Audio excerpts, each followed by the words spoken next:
نامحرم عورت اور مرد کا تعلق جو ہے وہ عورت کو سب سے زیادہ ذلت دیتا ہے.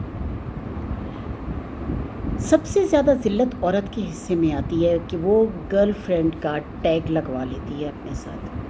شروع میں یہ ہوتا تھا کہ عورت اور مرد کا اگر کوئی تعلق ہوتا تھا تو وہ اسے غلط نام دیتے تھے، غلط ایسا نام دیتے تھے کہ جو معاشرے میں ایک گالی کی حیثیت رکھتا تھا.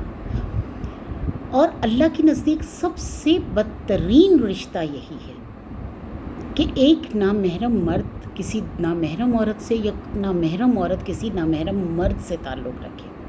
سب سے بدترین تعلق ہے. ایک لڑکی کے لیے اس سے بڑی کوئی اذیت نہیں ہو سکتی کہ وہ کسی کی گرل فرینڈ کا ٹائٹل اپنے گلے میں لٹکا کے گھومتی رہے.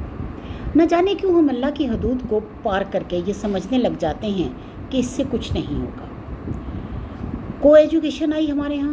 کو ایجوکیشن آنے کے ساتھ ہی ہماری بچیوں نے یہ کہنا شروع کر دیا کہ یہ ہمارا دوست ہے. ماں باپ نے بھی اس کو سچ سمجھ لیا کہ کلاس فیلو ہے، دوست ہے. لیکن کسی بھی عورت اور مرد میں دوستی کا تعلق جو ہے وہ کسی حد تک جائز نہیں، کسی بھی حد تک جائز نہیں.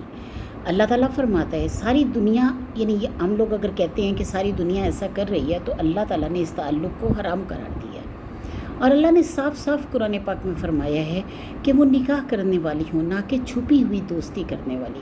یعنی گناہ ہمیشہ چھپ کر کیا جاتا ہے، اور چھپ کر کرنے والا گناہ جو ہے وہ سر عام کرنا. یعنی ہم نے اب ڈراموں میں، معاشرے میں اس حد تک اس چیز کو عام کر دیا ہے کہ یہ ہماری بیٹی کا دوست ہے، اور یہ کہتے ہوئے ہمیں کچھ شرم نہیں آتی، کچھ جھجک نہیں آتی، کوئی ایسی چیز ہم مائنڈ ہی نہیں کرتے. یعنی ہم جسٹیفائی کرتے ہیں گناہ کو. یعنی ایک ہی بات ہے کہ گناہ کو ہم خود جسٹیفائی کر رہے ہوتے ہیں. اور کیا ایسا ممکن ہے کہ جس چیز سے ہمیں اللہ نے منع کیا ہو اس میں ہمارے لیے کوئی فائدہ ہو؟ ہمارے لیے کوئی فائدہ نہیں ہے اس میں. ظاہر ہے اس کا نقصان ہی نقصان ہے. اور جبھی تو ہے کہ اللہ تعالیٰ نے اس چیز سے منع کیا. یعنی اگر اس میں کوئی فائدہ ہوتا تو اللہ سے بڑھ کر اس کا حکم دینے والا کوئی نہ ہوتا. یعنی اللہ تعالیٰ نے اگر اس چیز کا حکم نہیں دیا اور اللہ نے ہمیں اس سے بچنے کے لیے کہا، یعنی اللہ فرماتا ہے کہ اگر کوئی انسان میری خاطر گناہ کو چھوڑتا ہے تو قیامت والے دن اللہ اسے عرش کے سائے تلے رکھے گا. یہ تو محض اپنی زندگی خود تباہ کرنے والا کام ہے.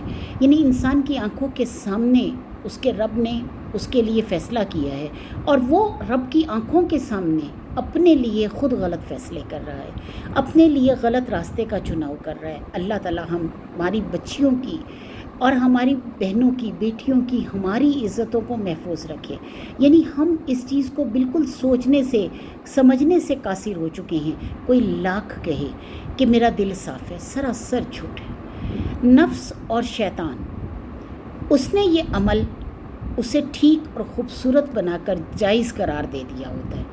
ناجائز ملاقاتیں ہیں، گھنٹوں گھنٹوں باتیں کرنا، ہفتوں مہینوں کے بعد عادت ڈل جانا جو بالکل جائز نہیں. ایک دوسرے کے بغیر کہتے ہیں کہ ہمارا جینا دشوار ہے، یہ بھی کوئی بات نہیں ہے. یعنی ہر شخص جیتا ہے. اگر ہم اپنے ماں باپ کے بغیر جی سکتے ہیں تو ہم ان کے بغیر بھی جی سکتے ہیں جو نامحرم رشتے ہیں. کوئی لاکھ کہے میرا دل صاف ہے، لیکن پھر بھی اللہ تعالیٰ نے جو انسان کے اندر ایک بات ڈال دی، جس چیز سے منع فرما دیا، وہ چیز منع ہونے والی ہے. اللہ فرماتا ہے کہ آپ کسی سے بھی اس طرح کی بات نہ کرو، نہ محرم رشتوں کو نہ بڑھاوا نہ دو. اللہ نے پردے کا حکم فرمایا، اور اللہ نے فرمایا کہ جو چیز آپ نے لینی ہے وہ پردے کے پیچھے سے لو. اور آواز میں اتنی سختی رکھو کہ کوئی دوسرا جس کے دل میں مرض ہے وہ تمہارے بارے میں کچھ غلط نہ سوچ لے. کبھی سنا ہے کہ کسی فرشتے کو عشق ہو گیا؟ کبھی نہیں، کیونکہ وہ نفس سے پاک مخلوق ہے. اللہ نے کبھی بھی محبت کو جائز نہیں کہا، ہاں پسند کرنے کو کہا ہے. 2-3 نکاح کرنے کا بولا، کیونکہ انسان کی حرص بہت ہے.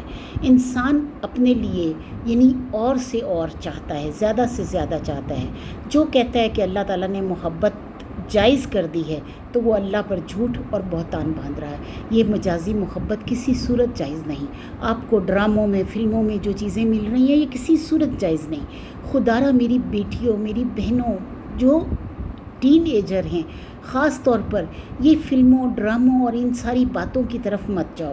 یعنی اللہ معاف کرے، دوستی کرتے ہوئے آپ یہ نہیں سوچتے کہ ان کا کیا سٹیٹس ہے، وہ کیسے رہ رہے ہیں. وہ آپ کو غلط دھوکے دے جاتے ہیں، آپ کے ساتھ غلط کر جاتے ہیں اور آپ غلط ہو جاتی ہیں. یعنی دنیا میں معاشرتی طور پر زندگی میں آپ ایک سٹاپ خود کو خود لگا لیتی ہیں.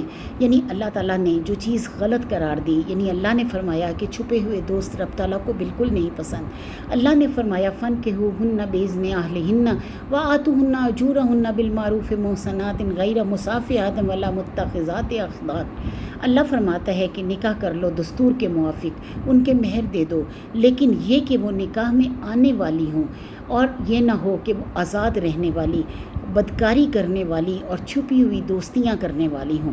یہ سورۃ نساء آیت نمبر 25 ہے. یعنی اللہ تعالیٰ نے صاف صاف حکم دے دیا.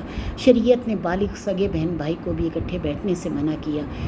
اللہ فرماتا ہے کہ ہم علماء کرام سے تو پوچھیں اسلام ہمیں کیا کیا کہتا ہے، کیا کیا نہیں. ایک ناجائز رشتے پر ہم اللہ پر بھی جھوٹ باندھ دیتے ہیں اور کہہ دیتے ہیں کہ اللہ تعالیٰ نے اس محبت کو پسند کیا ہے. اگر نفسی خواہشات نہ ہوتی تو فرشتے ہم ہی میں سے ہوتے اور ہم کو غرض ہی نہ ہوتی کسی سے محبت اور جذبات کی. یہ تو دور کی بات ہے، ناجائز اور سیانی محبت کسی خوبصورت مالدار لڑکی سے ہوتی ہے یا خوبصورت مالدار لڑکے سے ہوتی ہے. کسی کو سگنل پر بیٹھے ہوئے فقیر سے محبت ہوئی؟ کسی کو اندھے لولے لنگڑے سے محبت ہوئی؟ نہیں. قرآن کہتا ہے قیامت کے دن بیوی شوہر سے بھاگے گی، باپ بیٹے سے، بہن بھائی سے. اگر ایمان بچانا ہے تو حق کو حق کر کے پیش کرو، اور اگر علم نہیں ہے تو خدا را اللہ پر جھوٹ مت باندھو. مت یہ کہو کہ یہ مجازی محبتیں سچی ہیں، یہ صرف کہانیوں اور فلموں اور ڈراموں تک محدود ہیں.